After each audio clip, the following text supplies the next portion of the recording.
दोस्तों आज हम लोग पढ़ेंगे वैदिक शिक्षा का अर्थ।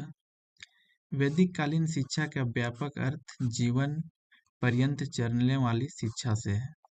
शिक्षा को एक ऐसा साधन समझा जाता है जो कि मनुष्य को सभ्य बनाती है तथा उनका जीवन उन्नत करती है। यानी शिक्षा एक ऐसा साधन है जो मनुष्य को सभ्य बनाती है, यानी कि जानवरों से अलग करती है तथा उनको जीवन उन्नत बनाती है, मतलब कि अच्छा बनाता है। इस तरह मनुष्य जीवन भर विद्यार्थी ही रहता है। मनुष्य क्या करता है? जीवन भर विद्यार्थी रहता है, मतलब कुछ ना कुछ सीखता रहता है।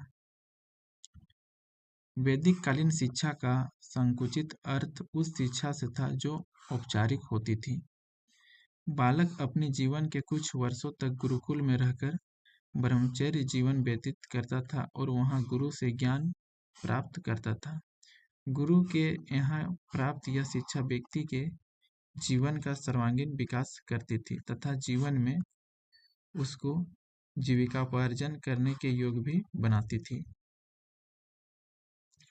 वैदिक साहित्य में एक स्थान पर कहा भी गया है कि याव जीवा महीन विपर्य।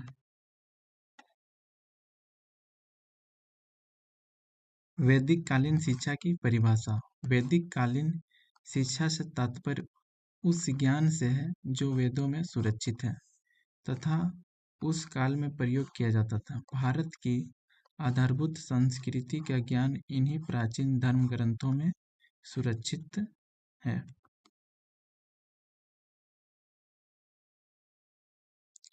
R.K. मुखर्जी के अनुसार प्राचीनतम वैदिक काल के जन्म से ही भारतीय साहित्य पूर्ण रूप से धर्म से प्रभावित दिखता है।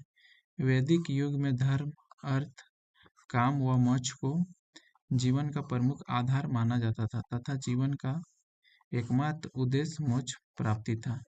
वैदिक काल में जीवन दो प्रकार की विधाओं, परा व अपरा में बांटा था। भर्तृहरि के अनुसार विद्या के अभाव में व्यक्ति पशु के समान है।